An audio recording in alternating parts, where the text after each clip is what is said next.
escuchas las noticias, miras tus redes y parece que el mundo ya no sabe distinguir entre información, espectáculo y apocalipsis. Archivos ovnis en Washington, D.C. Otra pandemia que nos acecha. Extremismo social que convierte cualquier conversación en trincheras. Y hablando de trincheras, una guerra de verdad, maquillada con palabras impecables como operación, defensa, estabilidad regional. Pues como si un misil, Daniel, dejara de ser misil simplemente porque se ha redactado por un gabinete de prensa. Y mientras tanto, los algoritmos intentan poner orden a todo este delirio.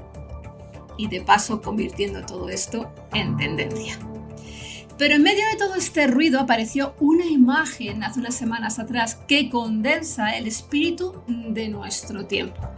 El señor Donald Trump en sus redes sociales apareció vestido de blanco con un manto rojo envuelto en luz y extendiendo la mano sobre un hombre enfermo. Detrás, la bandera americana, la Estatua de la Libertad y un cielo casi apocalíptico. Y no era solamente una imagen rara, era una mezcla explosiva de nación, de poder y de redención. Y cuando le preguntaron por ella, pues él respondió: "Ay, fíjate que yo pensé que es que yo me veía a mí mismo como un médico de la Cruz Roja". Y aquí llega lo realmente fascinante, Raquel, y es que a pesar de que el presidente lo ha negado, esto nos hace echar la mirada y analizar lo que viene ocurriendo. Porque aunque esta es una imagen de inteligencia artificial, lo que esto está mostrándonos es algo mucho más antiguo, que es la vieja obsesión humana por convertir a nuestros líderes políticos en mesías. Así es que hoy no vamos a hablar de ovnis y tampoco en el fondo vamos a hablar del señor Donald Trump, pero vamos a hablar de algo, como muy bien has dicho, muchísimo más antiguo. ¿Qué tiene que estar pasando en una sociedad para que un líder empiece a convertirse en un mesías?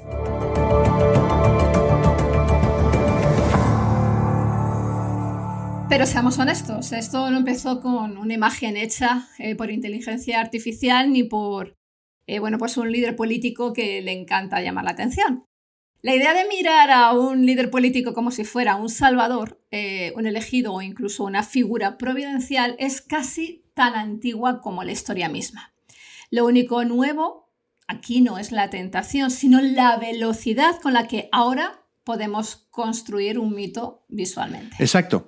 La inteligencia artificial no inventa la necesidad humana de redención política, pero lo que sí está haciendo es acelerar una serie de procesos. A lo que me refiero es que históricamente cuando se encumbraba a un líder político se le vestía de mesías, se tardaba un tiempo en lograrlo. Había un proceso paulatino en que poco a poco se iba impregnando a la sociedad y de una serie de imágenes que iban calando y calando. ¿Qué ocurre hoy en día? Que todo lo queremos instantáneo y esto se está realizando en cuestión de días, se está bombardeando a las personas con estas imágenes una detrás de otra. Y el problema, yo creo, es que nuestra cabeza no está preparada para asimilar esto tan deprisa y lo que estamos haciendo un poquito es cortocircuitar nuestras cabezas con tanta información. Lo vuelvo a decir con cualquier otro tema, nuestro proceso cognitivo es algo mucho más lento a la hora de asimilar nuevos conceptos de lo que están intentando hacer desde la administración y creo que esto es un gran error. Pero antes de entrar en el tema, vamos a aclarar algo desde el principio. Es que aquí no estamos para atacar a ningún líder político, ni para hacer una lectura de derechas o de izquierdas, ni nada de eso. Hoy el ejemplo es Donald Trump, porque pues forma parte del fenómeno actual. Pero podría ser cualquier otro líder de cualquier otra ideología, ¿eh? Sí, Raquel, y aquí déjame también que un inciso, ¿no? Creo que tenemos un ejemplo buenísimo. Anteriormente a Donald Trump, no me refiero a Biden, sino me refiero a Obama. Obama también fue encumbrado en el Olimpo de los dioses políticos, ¿no? Y creo que, la diferencia es que actualmente Donald Trump, como vamos a ver, no solo cuenta con toda la parafernalia, sino que además está contando con el apoyo de un gran sector de la Iglesia cristiana en los Estados Unidos. Así es, precisamente es lo que le está dando el empuje, ¿no? Para poder llegar al nivel donde algunos quieren ponerlo, ¿no? Pero como ya he dicho antes, lo que nos interesa no es en sí el personaje, sino el comportamiento humano y social que hay detrás de todo esto. Porque en momentos de miedo o en momentos de incertidumbre, las sociedades empiezan a convertir a sus líderes en salvadores. Y si no, pues nos acordamos de Stalin, de Fidel Castro, de Che Guevara, de Hugo Chávez, por ejemplo. Lord Acton, historiador político y pensador liberal británico, le escribió en 1887 al obispo Mandell Creighton una frase que parece hecha para nuestro tiempo. El poder tiende a corromper y el poder absoluto corrompe absolutamente. Pero Acton no hablaba solo de corrupción política en el sentido más obvio, como es el dinero, el abuso o el escándalo.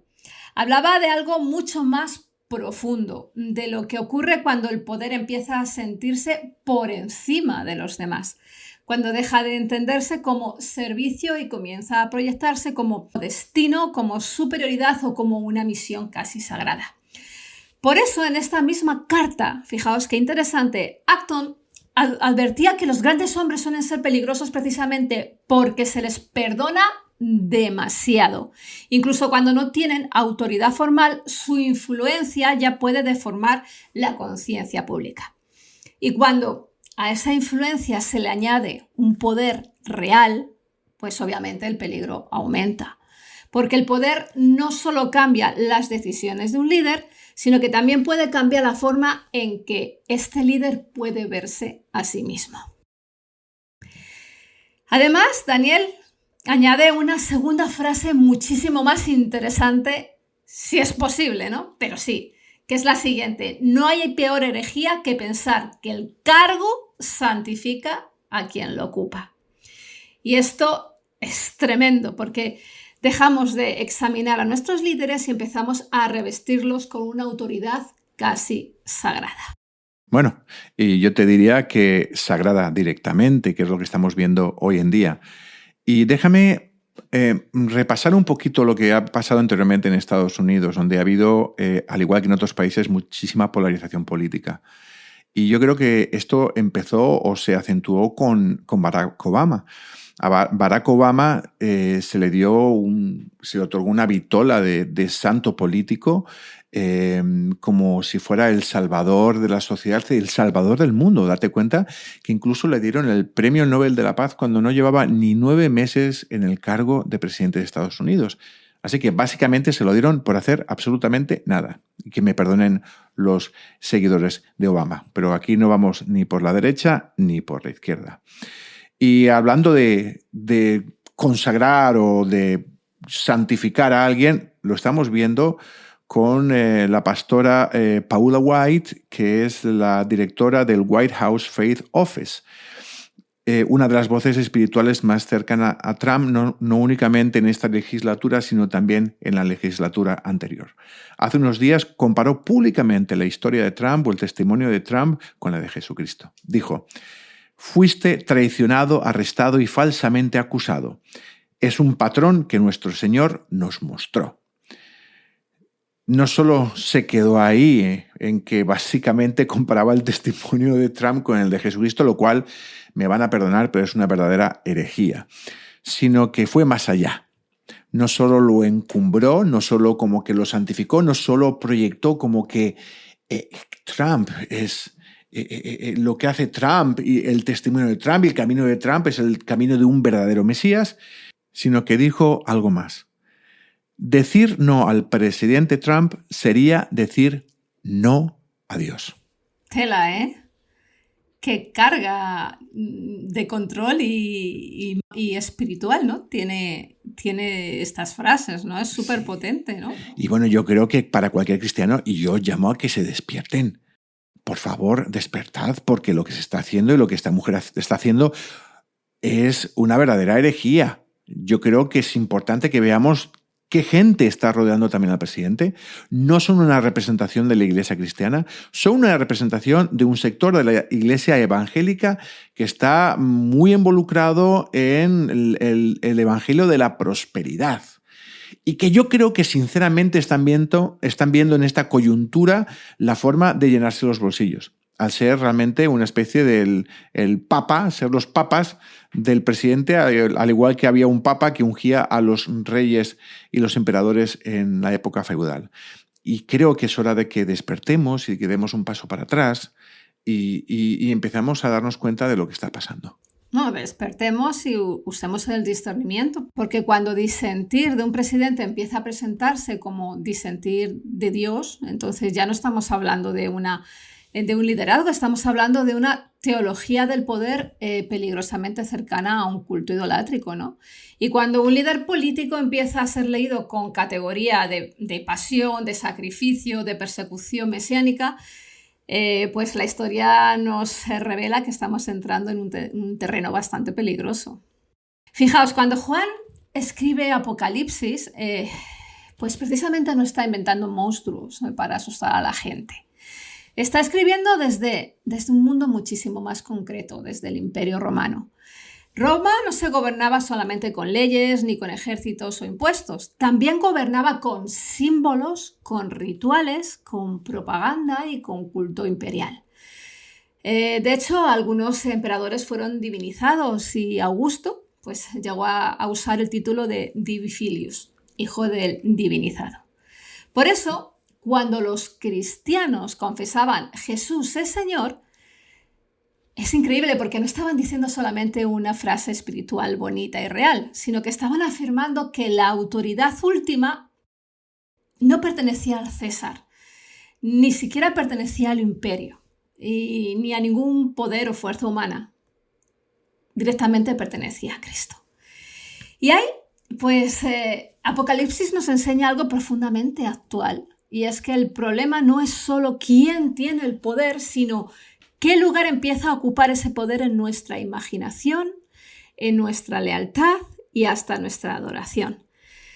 Cuando Juan habla de la bestia, no nos está invitando a jugar a ponerle nombre propio al anticristo de turno, ni a convertir el libro de Apocalipsis en un libro de adivinanzas o el horóscopo cristiano, ¿no?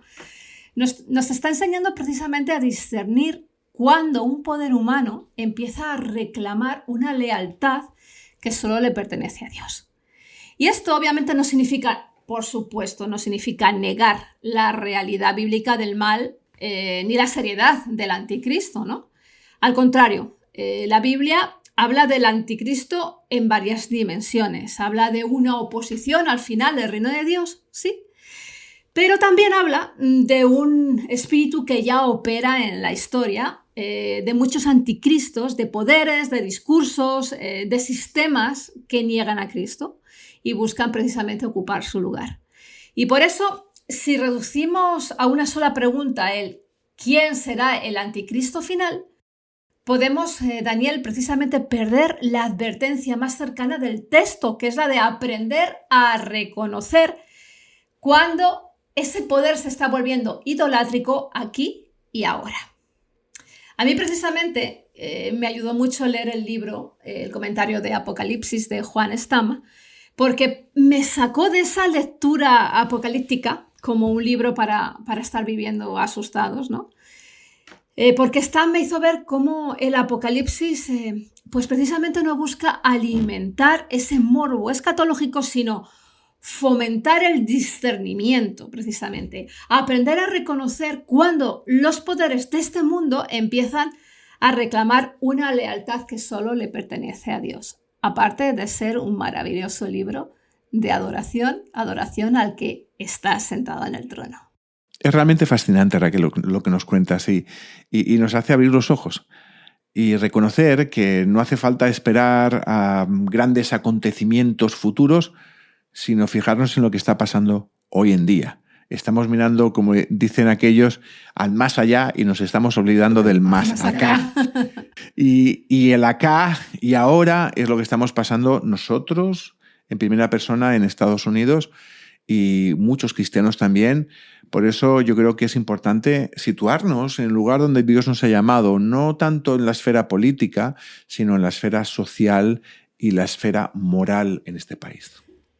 Pero vamos a dejar a un lado a Juan y el Imperio Romano para irnos unos siglos más adelante, al siglo XX, y vamos a analizar un poquito la figura de Mussolini, Daniel, porque él Entendió perfectamente el poder del mito político.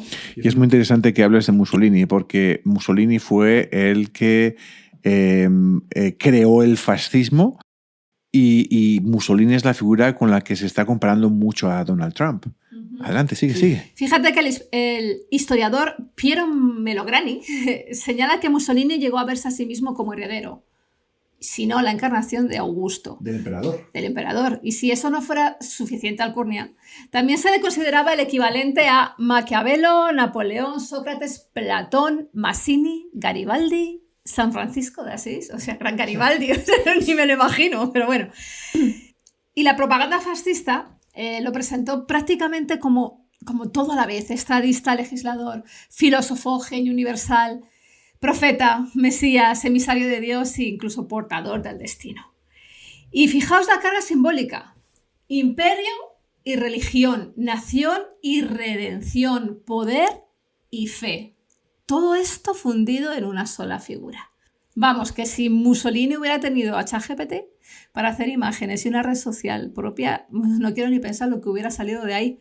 O sea, básicamente me estás diciendo que las figuras mesiánicas no solo son porque sean veneradas por la sociedad o por su partido político o su régimen político, sino porque además el personaje en sí le gusta que le adulen. O sea, que tiene que ser un juego entre un personaje egocéntrico y ególatra con una serie de personas que lo rodean para no solo alimentar su ego, sino hacer que esa imagen de alter ego, digamos, se proyecte a la población. Sí, estamos de broma hablando de Mussolini y ChatGPT, ¿no? Pero en su época y en su propaganda hay carteles donde aparece su rostro gigantesco, ¿no? Dominando el paisaje industrial, como si el país entero respirara a través de él, ¿no? Pero bueno, ¿por qué esto?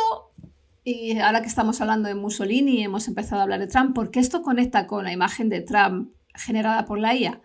Pues porque el lenguaje visual se parece demasiado. Es el líder agrandado, es la nación de fondo, es una estética salvítica, es una figura política que se presenta como el destino de una nación. Y el esquema es muy antiguo: es un líder herido, un líder sacrificado, un líder protector y obviamente un líder redentor. Y como vemos, pues es casi el mismo lenguaje visual. Pero lo más increíble fue cómo la propaganda fascista llegó a compararlo con San Sebastián o con Cristo, presentando sus heridas de guerra como un sacrificio por la nación. Y esto fue en febrero de 1917, durante un ejercicio de mortero en el frente italiano, que explotó el arma cerca de él y quedó herido por metralla. Y le sacaron más de 40 fragmentos del cuerpo y por eso pasó muchos meses hospitalizado. Oye, un inciso. ¿Sabes quién inventó el mortero? Este arma, que es un arma defensiva, que se ve tanto en películas de la Segunda Guerra Mundial y que se lo copiaron los alemanes, por cierto, pues mi bisabuelo. ¿Tu bisabuelo? Sí, mi bisabuelo. Es una caja de sorpresas. Sí, bueno, era inventor, inventó esto, el mortero, y de hecho se llamó Mortero Valero y después se lo copiaron pues la mayor parte de Europa. Así que bueno, sí, pues digamos que mi bisabuelo le dio a Mussolini. Tu aire de guerrero, ¿no? Sí, totalmente, vamos. Pero bueno, precisamente esto es lo que ahora, en la época de Trump, pues la señora Paula White está activando, ¿no? Esta mujer llegó a decir durante el almuerzo de Pascua en la Casa Blanca lo siguiente: casi te cuesta la vida. Fuiste traicionado, arrestado y falsamente acusado. Es un patrón familiar que nuestro Señor y Salvador nos mostró.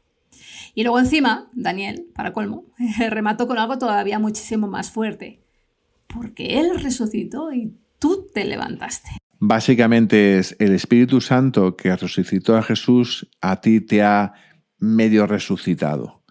Es tremendo. Y esto, Raquel, cada vez que lo escucho, y mira que lo he escuchado a veces, me hierve la sangre, me parece una absoluta herejía. Y creo que todo cristiano debería de llevarse las manos a la cabeza, porque está haciendo lo que muy bien estabas hablando tú de Mussolini, ¿no? Y es convertir en un Mesías no solo como un salvador, sino ir atribuyéndole características divinas al presidente. Y esto se ha venido haciendo pues desde hace tiempos inmemorables, no solo con el cristianismo, sino con otras muchas religiones. Sí. Entonces vemos como ahí la herida deja de ser solamente un hecho y se convierte en una narrativa de sacrificio, de persecución y de destino. Y cuando la herida política empieza a traducirse en categorías de pasión, de resurrección, pues ya no estamos hablando simplemente de comunicación política y pública. Estamos ante la fabricación, señoras y señores, de un imaginario mesiánico.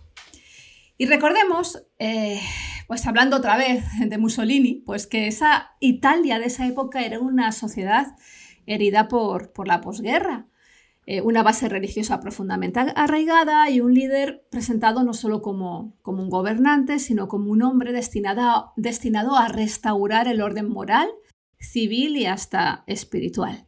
Y quizá por eso, pues el paralelismo con la América actual resulta tan inquietante. Fíjense, una sociedad cansada por años de polarización, con heridas culturales bastante profundas, con una base cristiana todavía muy arraigada en gran parte del país y un líder pues, presentado no solo como gobernante, sino como un hombre destinado a devolver el orden, la identidad y hasta el sentido moral de la nación. Digamos que en cierta manera fue el Make Italy Great Again. Yeah. No, es muy parecido, pero no es lo único. O sea, estos modelos se repiten en la historia. Naciones que están en decadencia, a la hora de mirar al futuro, les cuesta mucho mirar hacia el futuro y lo que empiezan a hacer es mirar al pasado e intentar volver a ser lo que fueron. Y estas fórmulas, la verdad es que yo sepa, no han funcionado nunca.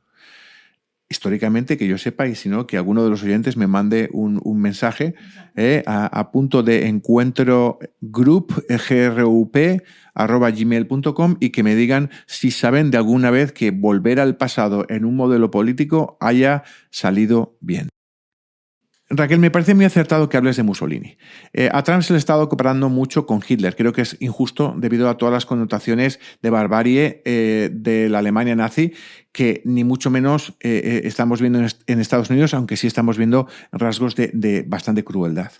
Pero creo que la figura del modelo actual político en Estados Unidos se asemeja más al fascismo y hay que mirar al fascismo sin llevarnos las manos a la cabeza ni demonizarlo.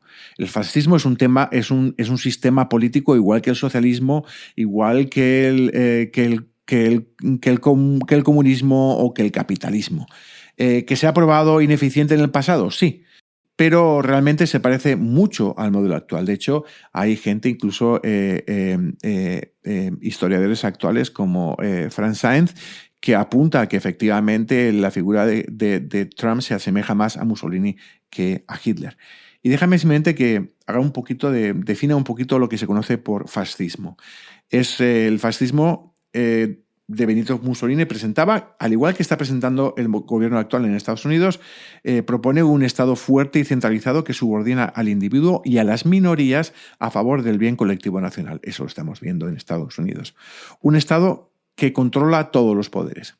Eso lo estamos viendo como está abarcando diferentes poderes y aglutinándolos en la figura de Trump. Un Estado que controla los diferentes ámbitos de la sociedad, tanto a nivel cultural como medios de comunicación. ¿Lo estamos viendo o no? Un Estado que exalta el nacionalismo y a un líder carismático.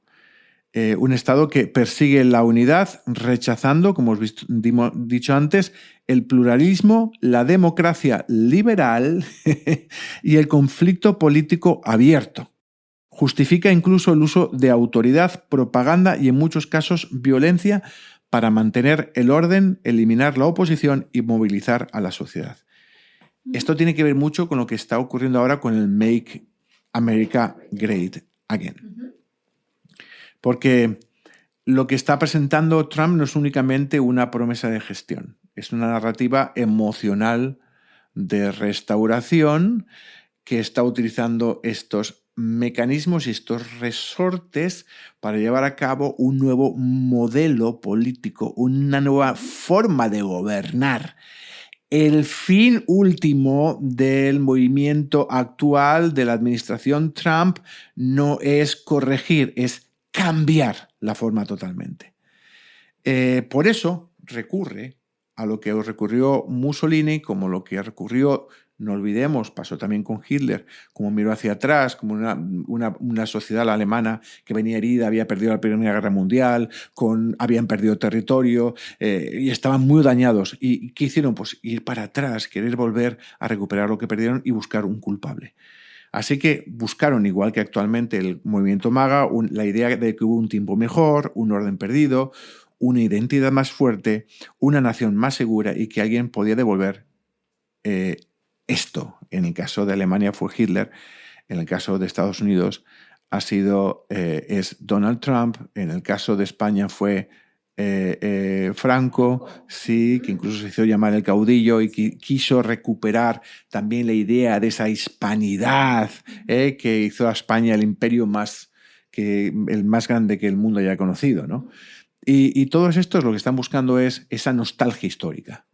Nos han enseñado de que fuimos grandes y queremos volver a ese grande. Lo que pasa es que, claro, la historia de Estados Unidos es una historia mucho más corta que la de Italia, que puede recuperar el tiempo de la antigua Roma, ¿no? Pero no deja de ser lo mismo. Es una nostalgia histórica que llama a un nacionalismo y a esos tiempos en que éramos mejores o nos hemos creído que éramos mejores.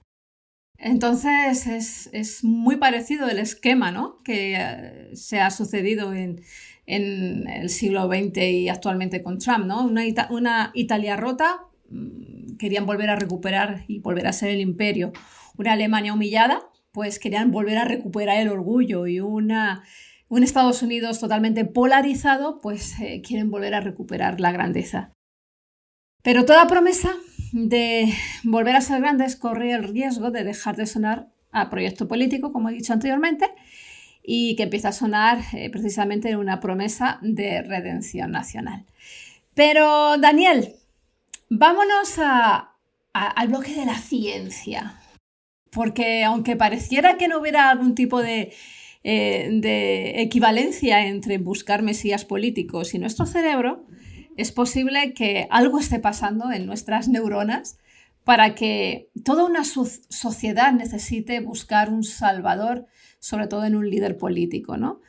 Sabemos que esto no es del siglo XX y no es solamente del Imperio Romano. Desde que el hombre es hombre, esto se ha dado. Y si no, podemos acudir a Egipto o podemos acudir también a los emperadores orientales o a Alejandro Magno, ¿no? Pero entonces, Daniel, ¿por qué en momentos de fracaso social, de decadencia de un país, no queremos o no buscamos la figura de un líder político, sino que estamos buscando mesías? Raquel, esa pregunta es muy interesante y la voy a intentar responder de la forma más sencilla posible. Pero déjame que te enmarque la respuesta en un par de frases. Mira, tenemos un diseño cerebral profundamente primitivo que no soporta bien el caos y ante la crisis busca a alguien que le muestre el camino a seguir. Déjame te lo explique primero desde el impacto que tiene la amenaza externa sobre nosotros y sobre nuestra sociedad. Segundo, sobre cómo funcionan también los mecanismos de recompensa. Y tercero, cómo funciona la presión social. La incertidumbre social, ya sea lo que se nos ha planteado, que hay inmigrantes que vienen y que nos quitan los trabajos, o que sus hijos quitan los lugares en las escuelas a nuestros hijos, o que vienen a delinquir o a hacernos daño o a quitarnos nuestra cultura. Realmente, en cierta manera, es el miedo del hombre blanco a no ser la mayoría en la sociedad. Y lo que hacen es activar un sistema de amenaza en el cerebro. Esto no solo genera emoción, sino que cambia la forma en que pensamos. La amígdala está relacionado con la sensación de peligro, con este fight or flight. Es algo que está muy profundo en nuestro cerebro y que compartimos este mecanismo, por cierto, con la mayor parte de las especies animales. Lo que hace es disparar el miedo, el pánico. Y por otro lado, cuando tenemos una amenaza externa, lo que hacemos que a la vez que disparamos la amígdala, lo que hacemos es que frenamos o inhibimos la corteza prefrontal que está encargada del análisis, de la reflexión compleja. ¿Qué ocurre? Que cuando aparece una amenaza, nosotros bloqueamos nuestra forma de pensar y buscamos respuestas rápidas. Imagínate que estás en el campo y aparece un oso. ¿De acuerdo? Y te encuentras ya en mitad de una colina. Y dices, ¿qué hago? No te pones a pensar si el oso es A, B o C. No te pones a pensar si, bueno, ¿y qué hago si voy por este camino y después bajo a la derecha y después a la izquierda? No, lo que piensas es, ¿le golpeo o corro? Y si piensas en correr es, ¿corro hacia dónde? ¿Hacia aquí o hacia allá? No te pones a pensar mucho más. Tú te das cuenta, tu capacidad de pensar se reduce muchísimo. Y algo así pasa cuando te enfrentas a nivel individual con una amenaza externa, también a nivel social. En menor medida, no tan alarmante, pero cuanto más activa es esta sensación de miedo y de pánico, pues tu mundo se vuelve más binario, disminuye tu capacidad de pensar, tu flexibilidad mental, y necesitamos respuestas rápidas y claras. ¿Ok? ¿Pero qué ocurre? Que no estamos solos ante la amenaza que se nos ha planteado a nivel social, estamos junto con otras personas en una sociedad. Ahora, imagínate que el oso llega y hay una serie, estás con unos amigos acampando. ¿Ok? Te pones tan nervioso, no sabes qué hacer, porque si eres una persona reflexiva, eres una persona que sabes reaccionar ante el peligro y una persona madura, posiblemente sepas qué hacer. ¿Qué ocurre si tienes el miedo y ese miedo te bloquea? Necesitas a alguien en el grupo que te saque de allá. ¿Y qué vas a elegir para sacarte de allá? Una persona que tenga experiencia, una persona que no le tenga el miedo al oso, que te pueda mostrar el camino y que te defienda. ¿De acuerdo? Y que esté rellenito también. Dice en el oso que lo más importante no es correr deprisa, ¿ok? Pero no ser el más lento, que es el que se va a comer el oso. Pero esto es lo que pasa también en situaciones de mucho estrés social, como en guerras, que yo creo que es el mejor ejemplo. Buscas a un líder que no parezca tener miedo, que transmita firmeza, que simplifique la realidad, porque tú no quieres aquí muchos razonamientos políticos de si pasa A o B, C, no, quieres una respuesta firme y decidida, aunque a veces sea la equivocada. Y básica también, ¿no? Claro. Como lo vemos actualmente en el liderazgo actual, ¿no? Como vi el otro día un estudio en que el habla del presidente actual se asemeja a la lectura de un niño de 6º grado. 12 años. Porque la masa o la base suya tiene un nivel de educación de media entre 3º y 5º. Entonces, por eso es interesante, porque lo que tú estás diciendo, ¿no? No buscas la elocuencia, buscas la efectividad, ¿no? Y fíjate cuando vemos un personaje como Trump, ¿no? Que realmente ejemplifica esto, que no parece tener miedo, aunque a veces su no tener miedo significa que realmente no reconoce el peligro, que ese es el peligro de esto. Transmite firmeza, es una persona muy, digamos que muy directa, simplifica la realidad, todo muy sencillo. No, la complejidad no existe. Identifica a los enemigos y si no los identifica, los inventa, porque eso es lo que ocurre. Y por último, prometen restaurar el orden anterior, ¿no? Y bueno, en este caso el orden anterior, sino prometen que van a traer la solución. Ellos son la cura. Ellos son la cura a lo que está pasando porque conocen lo que pasa, porque se identifican contigo, porque saben cuál es el enemigo, porque han estudiado el enemigo, porque tiene los miedos, los medios, porque tiene la firmeza, la determinación y el liderazgo suficiente para llevar al país hacia una meta segura, ¿no? Sí, pero tú has dicho una cosa, has apuntado algo importante. Obviamente todas las sociedades y todos los países tienen osos en sus campamentos, pero también los inventan, ¿no? Así es, Raquel. En este tipo de sistemas es donde la manipulación entra en acción. Y esto es como el marketing. Lo que hace el marketing actual es genera una necesidad y después te vende el producto. Genera la enfermedad, aunque no existe, y después te vende la medicina. El anuncio de Botox que sale en televisión hoy en día. Una señora de unos 130 kilos de peso que no ve su obesidad mórbida, lo que ve es una arruga que tiene en la frente, de tal manera que se pone el Botox. Esta señora tiene una necesidad. que no es quitarse la arruga de la frente. Lo que tienen que hacer es quitarse 50 kilos encima. De igual manera, lo que hace la administración Trump, como otras muchas administraciones en el mundo, es que generan una necesidad o un problema o lo magnifican para generar una necesidad de la población y que ellos sean los salvadores. ¿De acuerdo? Por supuesto que Estados Unidos, cuando termina la administración Biden y anteriormente, viene de una serie de problemas y problemas a nivel de inflación, problemas a nivel social y demás, y de credibilidad política también. Y entonces lo que hace es que alimenta este miedo, genera otros problemas, como que busca un culpable, igual que hizo Hitler con los judíos, ¿de acuerdo? El culpable es el hispano que ha venido aquí a robar, que ha venido a matar, que ha venido a destruir, a quitarte tu trabajo, a romper la economía, y a comerse a los perros, a los gatos, ¿no? Y por este lado es lo que tenemos, ¿no? Es el miedo. Lo que hacen es que funciona el miedo, y cuando tú metes el miedo a la gente ya no razona tanto. Lo que quiere es, ya, sácame de aquí. Es el líder que ha apuntado a los peligros. Qué bueno ha sido haciendo el diagnóstico. Seguro que es un buen médico, no solo para el diagnóstico, sino para darme la solución y la cura a esto. Y es lo que ha funcionado. Y la verdad es que les está funcionando muy bien.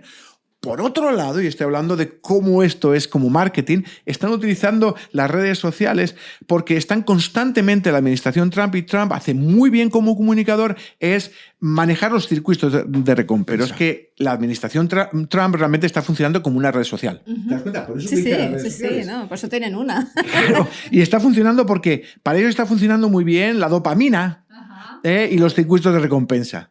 Básicamente hay una serie de necesidades básicas, de estímulos básicos, que cuando tú los alcanzas, eso hace que suba la dopamina y que se genera un sentimiento de placer y una anticipación ante esto. Y esto lo está haciendo muy bien la administración Trump. Trump es un estupendo comunicador.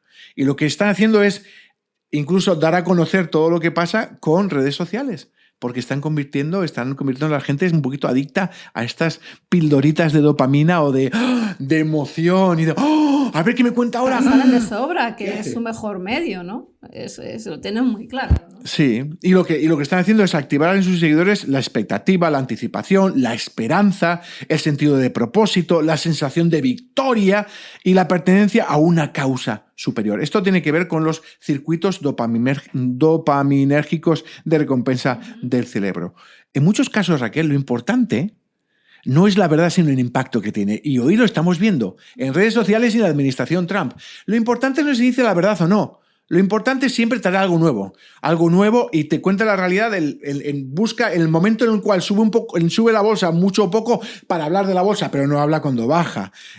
Cuando, por ejemplo, ha puesto y ha generado unos enemigos. Los enemigos son la población hispana y los enemigos son los demócratas. ¿Qué ocurre sobre todo con su base?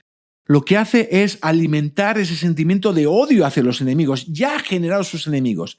Tanto que hay incluso cristianos que cuando ven a uno de esos enemigos ficticios sufrir, ellos se alegran, porque eso tiene que ver también con la dopamina. Es algo muy primitivo de acabar con tu enemigo, ya sea un oso o ya sea un hombre.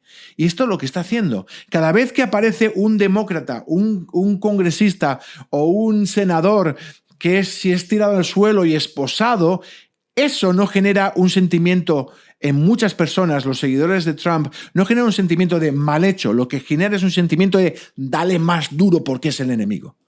Y esto es lo que finalmente se dice, oye, ¿qué pasa? ¿Estáis en una secta? Sí, bueno, o simplemente un hombre que se interpone ante un policía o ante una mujer que está siendo, en cierta forma, abusada por ese policía, ¿no? Y que de repente, pues, se le asesina. Y en vez de que sea una alarma social generalizada, pues tienes parte de una sociedad que aplaude ese hecho, ¿no? Entonces es súper interesante cómo efectivamente están sabiendo utilizar muy bien nuestros mecanismos cerebrales también para manejar sus intenciones y sus intereses. Porque hay un terror y no hay nada más viral que el pánico. Cuando estás en un grupo y alguien dentro del grupo se pone a gritar porque hay algo, todos salen corriendo. Esto es lo que está pasando a nivel social. Hay un pánico social y se alimentan entre ellos, y es lo que es el tercer punto, que tiene que ver con la presión social. Fíjate, estamos hablando de rutas dopaminérgicas de la dopamina. Hay otra cosa muy básica, un estímulo muy básico también que nos produce la subida de dopamina, que es la pertenencia a un grupo y el ser aceptados en un grupo.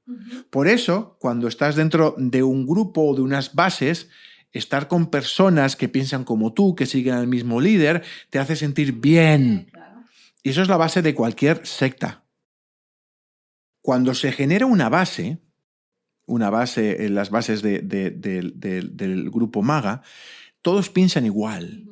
De tal manera que al pensar igual se fortalecen unos a otros y uno se siente unido al grupo.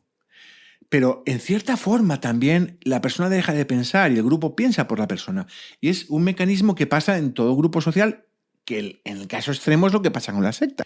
En que una persona es captada, entra en la secta, deja de pensar por sí misma y piensa conforme a lo que le están diciendo, conforme a la doctrina o la ideología que le están dando. ¿De acuerdo?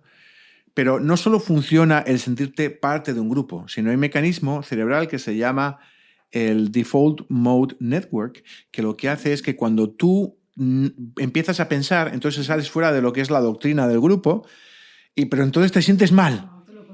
Y eso sientes un cierto grado de dolor que te hace volver al grupo.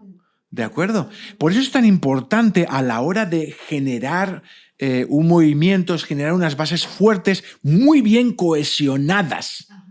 Que a lo mejor es un 35% de la población de Estados Unidos, pero esa base cohesionada no la rompes nunca.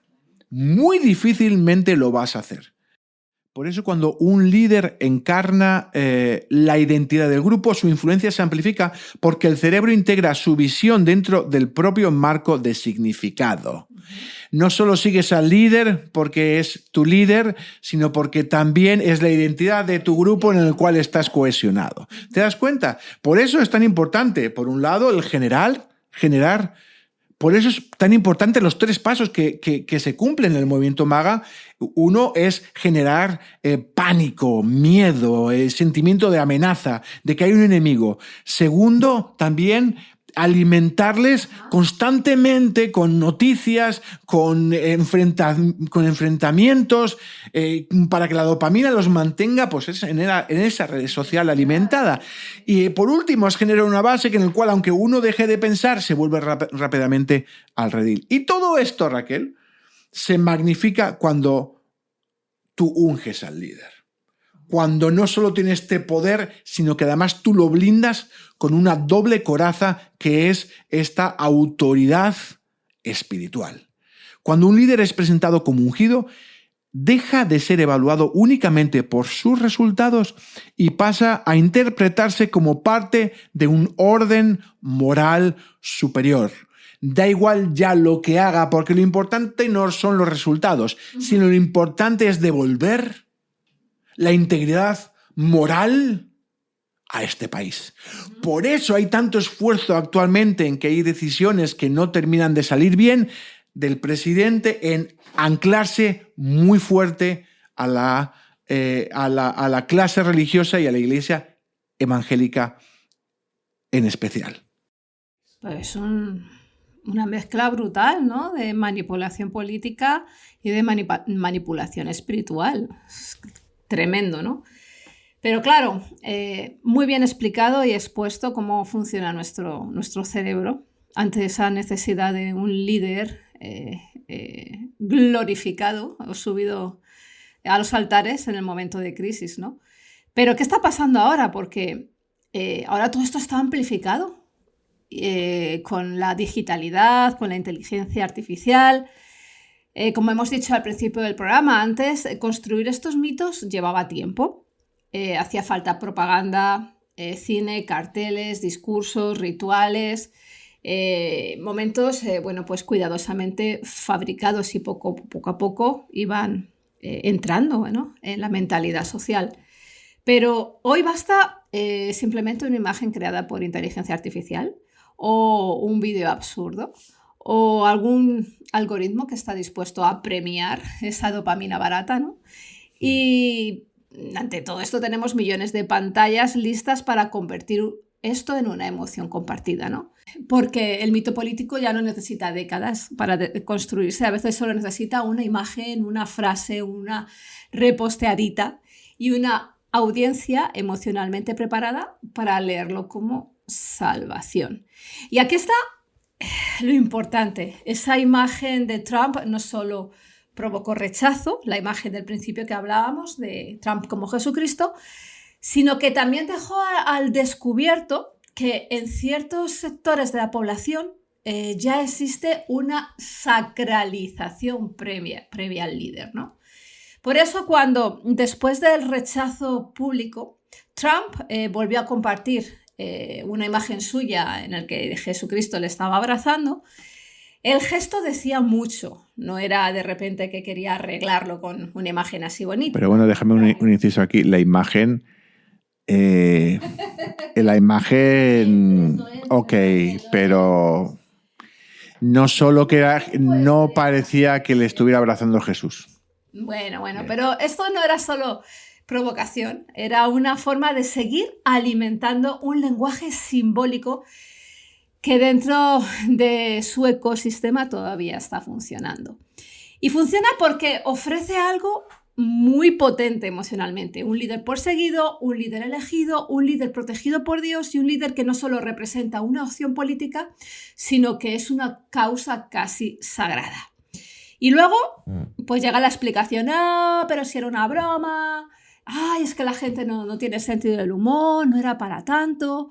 Pero es increíble porque esto también forma parte de todo este mecanismo. Esta estrategia, ¿no? Es estrategia pura y dura, porque dentro de este ecosistema, esta explicación sirve para dos cosas a la vez. Una, desactivar la crítica de los de afuera y dos, conservar el mito hacia adentro. Hacia afuera, la respuesta es no, tranquilos, no pasa nada, no os alborotéis, bueno, herejía, lo siento, no pasa nada. Buah, tranquilo. Hacia adentro, ¿veis? Lo atacan. ¿Por qué? Porque no soportan lo que representa.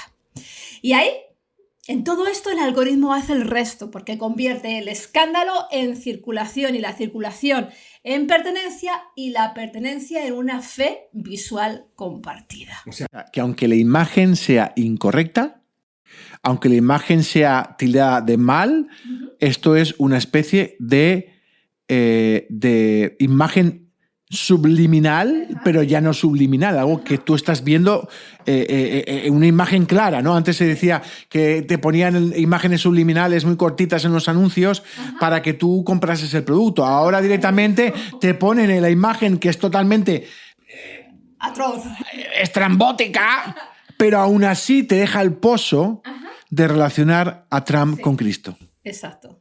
Te deja el pozo y de hecho hay gente pues, que incluso lo puede llegar a pensar, ¿no?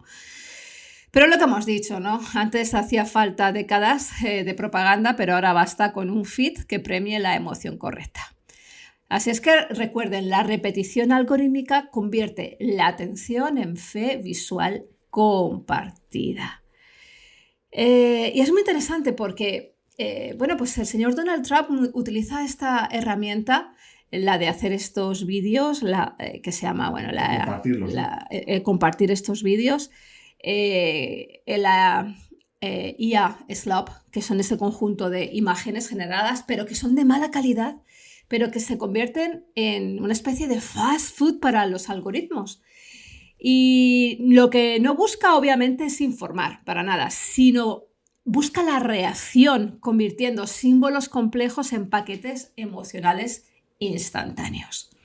Así que lo que hoy llamamos la AI slop no es solo estética barata, sino que realmente esto tiene una funcionalidad. Convierte a Trump plus Cristo o Trump junto con Cristo en un trending topic. Aunque la imagen sea horrorosa, eso ya está lanzado. Qué interesante. Y ahí es donde, pues todo esto deja de ser un meme, porque cuando una imagen así aparece, como tú has dicho una vez y otra vez y otra vez, en un principio es una broma, pero luego es una exageración y luego se convierte en lo que la gente cree, ¿no? En lo que la gente espera y en como que se queda marcado en tu cerebro y en tu cabeza. Vivimos envueltos en este relato. no es nuevo y lo que pasó el otro día con Donald Trump no fue una estridencia de un presidente o que quería jugar un rato con su red social. De hecho, yo no me creo que todas estas imágenes se esté compartiendo Donald Trump a las 5 de la mañana.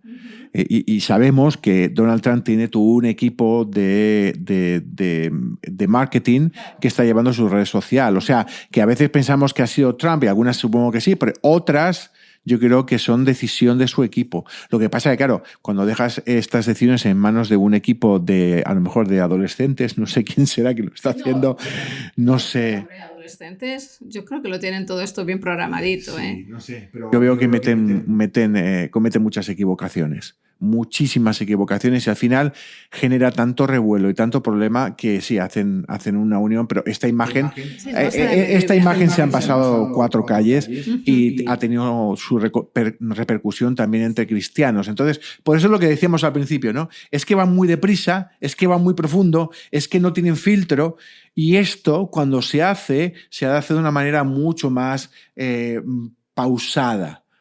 Y esto yo diría que si Trump fuera más inteligente y tuviera una administración de personas más competentes, como tuvo Hitler a Goebbels, estaríamos hablando de un hecho diferente y podríamos estar asegurando que Trump se iba a quedar en el gobierno no solo durante la segunda legislatura, sino más adelante y después sus sucesores, sus hijos o quien fuera. Pero debido a las chapuzas que están haciendo, yo creo que se van a quedar cortos. Kelly Jackson Sweat, codirectora del laboratorio Grail de la Universidad de Purdue, señala que muchas de estas imágenes generadas por IA funcionan como una forma de deepfake, no necesariamente porque engañen siempre de manera perfecta, sino porque fabrican una realidad visual alternativa. Y ella observa algo muy interesante y es que los seguidores pueden ver al líder al mismo tiempo como un hombre común o como un héroe exaltado. Y esto es algo potentísimo porque si lo ves como un político lo puedes criticar. Si lo ves como un héroe lejano, quizá no conectas con él, ¿vale? Pero si lo ves como uno de los nuestros y al mismo tiempo como el elegido, entonces la conexión emocional se dispara. Y quizá, Daniel, esta es la gran advertencia espiritual de la historia, que el ser humano siempre ha tenido la tentación de buscar en el poder aquello que solo puede encontrar en Dios, como es la seguridad, como es el sentido, como es la identidad, como es la redención. Por eso la Biblia es tan radical cuando se niega a divinizar al César, ¿no? Y cuando denuncia a la bestia en Apocalipsis y cuando presenta a Cristo no como el conquistador, el líder político que todos esperaban, sino como el cordero que desmonta la idolatría de poder. Porque está claro que toda política que promete salvación corre el riesgo de terminar pidiendo adoración. Sí, además, claro, porque llegan los puntos a esos extremos en los cuales ya ni siquiera busca algo compensado, sino que cada vez va buscando más y más el extremo, porque cada vez necesita hacer más ruido para llamar la atención y esto al final empieza creciendo hasta que al final pues el golpe es descomunal. Yo creo que como cristianos, aparte de todo, no deberíamos esperar a que esto se desmorone, porque el gran problema que tenemos es que cuando esto se desmorone, mucha gente de fe va a salir muy herida. Entonces yo creo que es momento de dar un paso atrás, reconocer lo que está pasando sin aspavientos, sin grandes demostraciones incluso, y en el foro interno reconocer si esto realmente tiene que ver o no con lo que Dios nos ha contado en su palabra. Pero tú has dicho algo muy importante anteriormente, ¿no? En que cuando estás en el grupo y te da ese miedo de salir del grupo, imagínate en el ámbito espiritual o en el ámbito de la fe, cuando tú tienes una creencia y encima crees que lo que este hombre hace o lo que la gente alrededor de este hombre dice que es el Mesías o que Dios lo ha puesto ahí, o sea, cuando te das cuenta de que eso no es así o intentas quitarte las legañas espirituales y enfrentarte con la realidad y discernir, el golpazo a tu fe puede ser tremendo, claro, ¿no? Básicamente tienes que llamarte estúpido a ti mismo. Sí, o creer o pensar que estás escuchando a Dios cuando lo que estás escuchando es una ideología o estás escuchando una dinámica compartida. Y qué importante esto, Raquel. Mira, esto se lo escuché al pastor Rubén Ortiz, en que me hablaba de que, bueno, como líderes cristianos tenemos que buscar que las personas vuelvan a abrazar la verdad, no golpeándolas, sino dándoles un lugar para pensar. Debemos de buscar un espacio en el cual las personas no caigan directamente al abismo. Tienes que ayudarles, tienes que identificarte con ellos, tienes que ayudarles a pensar y decirles, bueno, esto es normal que ocurra. Esto no es las primeras personas a las que ocurre y quiero que en cierta manera empiecen a abrir los ojos y paulatinamente vayan buscando su salida y abrazar la verdad y de nuevo rechazar a todo aquello que esté intentando ocupar el lugar de Cristo o vestirse como Cristo para manipularles. Exacto, es que lo que se está haciendo actualmente aquí en los Estados Unidos, desde el ámbito de la política, mezclando la religión, va a hacer daño a muchísimas almas. Y no es que sea el señor Donald Trump, puede ser Kamala Harris o el señor Biden en su tiempo, da igual, me da igual el líder político. En el momento en que se está mezclando ambos ámbitos y se le está elevando en la categoría de Mesías a un hombre, está rozando todos los límites, no solo por la idolatría a tal figura popular, sino porque, como hemos dicho, estás tocando la fe de muchas personas. Y eso pues, puede tener unas consecuencias nefastas. Por eso, la gran pregunta de Apocalipsis no es ¿quién es la bestia hoy? La pregunta es muchísimo más incómoda. ¿A quién le estamos entregando nuestra adoración? Porque, como señala Richard Bauckham, la adoración falsa consiste precisamente en tomar algo finito y envolverlo con un misterio que no le pertenece. Y eso puede pasar con un imperio, con una nación, con una ideología, con un líder, con una imagen viral, con una promesa de salvación política. Pero el problema no empieza cuando alguien dice yo adoro a este líder, empieza muchísimo antes, empieza cuando dejamos que ocupe el lugar de nuestra esperanza, cuando ya no lo evaluamos, sino que lo defendemos, cuando ya no lo seguimos políticamente, sino casi religiosamente, cuando Cristo deja de ser el centro y otra figura empieza a organizar nuestro miedo, nuestra identidad y nuestro futuro. Por eso, Apocalipsis, Daniel, sigue siendo actualmente, el libro de Apocalipsis sigue siendo tan urgente. No porque nos enseñe a vivir sospechando de todo el mundo, sino porque nos enseña a volver al centro. Porque nos enseña que el trono no está vacío, que el Cordero no ha sido reemplazado y que no necesita ningún mediador para llevar a cabo su voluntad aquí en esta tierra. Porque no necesitamos ninguna imagen, ni ningún imperio, ni ningún algoritmo, ni ningún líder humano, como ya he dicho, que busque la adoración para poder llegar a Él. Él será siempre nuestro Rey. Así es, Raquel. Y creo que es momento de que busquemos una fe limpia, una mente abierta y una mente libre. Así que bueno, con esto nos vamos a despedir por el día de hoy, emplazándoles a que piensen, a que tengan una fe inteligente y que lleven todo pensamiento cautivo a la obediencia de Cristo. Y esto ha sido todo por hoy. Esto es Punto de Encuentro. Yo soy Raquel Reguera. Y yo soy Daniel Beltrán.